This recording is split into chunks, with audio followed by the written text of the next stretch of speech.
record number of Americans just raided their retirement accounts early. Not to invest in a business, not to buy a dream home, to pay rent. 44% of people earning six figures just told a national survey they're living paycheck to paycheck. Six figures, paycheck to paycheck. Let that marinate. On paper, the average American household has never made more money. Median income just hit $83,730. Wages technically outpaced inflation. The S&P 500 is up 155% over the last decade. Every metric an economist would put on a slide looks fantastic, but somewhere between 62 and 67% of Americans say they're living paycheck to paycheck. So how do you earn more money than ever and feel broker than ever at the exact same time? There are four checks the American middle class used to be able to cash: the house, the retirement, the emergency fund, the second income, and one by one, over the last few years, every single one of them has been quietly canceled. Here's the first one. Check number one, the house. The median home in America costs $416,900. The median household income is $83,730. That's a price to income ratio of 5. In 1985, that same ratio was 3.5. Homes are now 43% more expensive relative to incomes than they were 40 years ago. The number doesn't math. And in the worst markets, it's not even funny. San Jose, 12 times the local income. LA, 10.8. And here's the part nobody tells you. 39 of the 100 biggest metros in America now have ratios above 5. 5 years ago, only 15 did. It more than doubled, but it gets worse. There's a lock-in effect nobody's talking about. 80% of homeowners have a mortgage rate below 6%, over 70% below 5%. Today's rate, 6.36. So if you already own a home, you're never selling. Why would you? Trading a 3% mortgage for a 6.4% one basically doubles your monthly payment on the same house. The entire housing market just froze. So maybe you say, fine, I'll just rent. The median rent in America is $2,000 a month, up 33% since the pandemic started. The income you need to comfortably afford a typical rental is $78,000. That's basically the median household income. So the average family can rent the average apartment and that's it. Nothing left over. 22 million renter households are officially cost burdened. 12 million spend over half their income just on rent. Half. That's check number one gone. The house your parents bought with one income at age 28 is now mathematically off the table for most people earning the median wage. Doesn't matter how hard you work, the number doesn't math. Now, check number two is the one that genuinely surprised me, the retirement account. In 1983, 62% of American workers had a real pension. Your employer promised you a paycheck until you died. By 2016, that number was 17%. The entire concept of retirement got privatized. They handed you a 401k and said, good luck, it's your problem now. Cool. Except in 2025, a record 6% of Vanguard 401k participants took an early hardship withdrawal. That's triple the pre-pandemic rate. Triple. And the number one reason they pulled the money out? To avoid foreclosure or eviction. Number 2, medical bills. Number 3, tuition.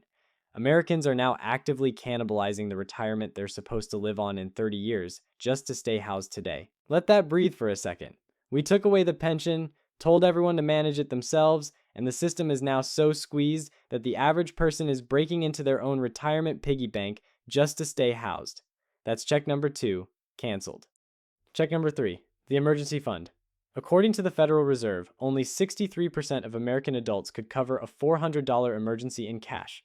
31%, almost 1 in 3, cannot handle a $500 surprise. The personal savings rate is now 4.5%, half the historical average. So if your transmission goes, your dog gets sick, or your tooth cracks, the math for nearly a third of the country is the same. The credit card comes out. And that brings us to the part where the gap between what people earn and what life costs has been quietly papered over with absolutely staggering amounts of debt. Total U.S. household debt just hit a record $18.8 trillion, up $4.6 trillion since 2020. Credit card debt alone is at a record $1.28 trillion, with an average APR of 23%. Americans paid $160 billion in credit card interest last year.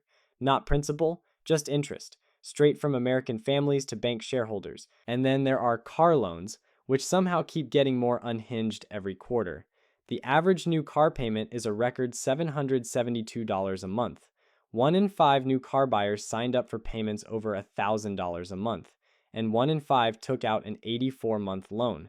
That's a 7-year loan on a car that won't be worth half its balance in 4 years. You're literally financing negative equity for half a decade. Now, let's talk about a real household because the macro numbers stop landing after a while. Picture a couple making $110,000 between them in a normal Midwest suburb. On paper, comfortably middle class. Take home after taxes, $7,200 a month. Subtract mortgage, childcare, groceries, 2 car payments, insurance, utilities, phones, student loans, health insurance. Total? $6,800. That leaves $400. For gas, clothes, birthday gifts, doctor visits, saving. 1 car repair, 1 busted water heater, 1 dental crown, and that $400 buffer becomes a credit card balance overnight. That household is doing everything right. 2 solid incomes, no Lamborghini in the driveway, no luxury vacations on Instagram, and the math, even on $110,000, is still razor thin. This is what people mean when they say 6-figure earners feel broke. They're not lying. They're not bad with money. The middle class basket just got that expensive. And we haven't even gotten to check number 4, the second income. In 1970, one income could buy you a middle class life: house, car, kids, retirement, the occasional vacation. The second income was a bonus. Now, both parents work and can barely afford the same basket their single income grandparents enjoyed. This is not a feminist victory. This is what Elizabeth Warren has been screaming about for 20 years. The reason isn't that Americans got lazier. Real wages technically kept up with inflation. The reason is that the cost of being middle class quietly outran everything else. Eggs up 51%, beef roasts up 74%, family health insurance just hit $27,000 a year. Childcare averages $13,000 and is now more expensive than the average mortgage in 45 states.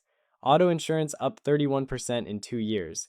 None of those costs hit the billionaire's basket. They all hit yours. And while all that was happening, the people who already owned assets were getting absolutely showered with wealth they didn't even have to work for. The top 10% of households now own 93% of all stock market wealth. The top 1% just hit $52 trillion in net worth. The bottom 50% of Americans combined own about 1% of the stock market. So when the S&P 500 hits another record high, that's not good news for everyone. That's a wealth transfer event for the top 10% that everybody else watches from outside the casino. Same thing with housing. If you bought in 2015, you're 80% richer on paper, and you didn't have to do anything to earn it. If you were trying to buy your first home in 2024, you got priced out of your own life by people who already owned 3 houses.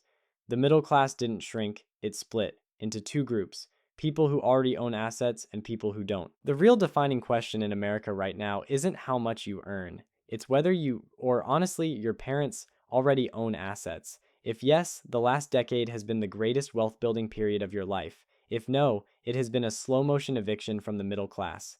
4 checks canceled, 1 quiet split. So what do you actually do about it? Look, nobody on YouTube can fix 50 years of policy and asset inflation, but what you can do is change how exposed you personally are to all of it. Step 1. Before anything else, before paying down debt, before investing, before any optimization, build a $1,000 starter emergency fund. Just $1,000 somewhere boring and unsexy. Because the second you have it, you stop fueling the credit card spiral every time life happens.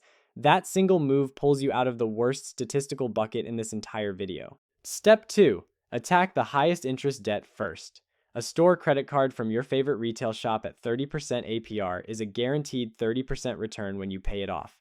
There is no investment on earth that beats that, and please do not take out an 84-month car loan. If you can't afford a car on a 48-month loan with 20% down, the car is telling you it doesn't fit your life.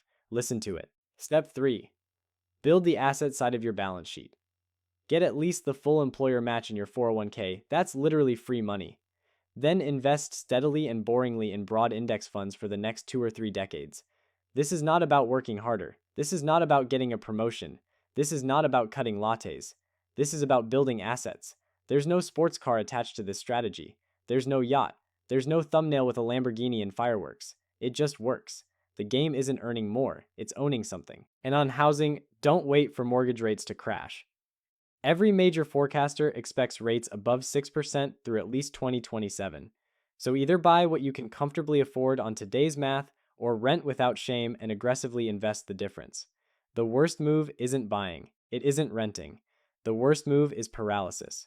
Doing nothing while the split happens around you. Here's where this lands. 1. The middle class didn't disappear, it split into asset owners and everyone else. 2. Nobody is coming to fix this. No policy is rolling back home prices to 1985 ratios. The 4 canceled checks are not getting reissued. 3. The only question that matters is which side of the split you end up on. And the genuinely good news, the part you need to hold on to, is that side is still yours to choose. You don't need 6 figures. You just need to decide, quietly and without anyone clapping for you, to start building assets instead of consumption. Today, with whatever you have, which of the 4 canceled checks hit closest to home for you? The house, the retirement, the emergency fund, or the second income? Drop it in the comments. If this made you uncomfortable, good.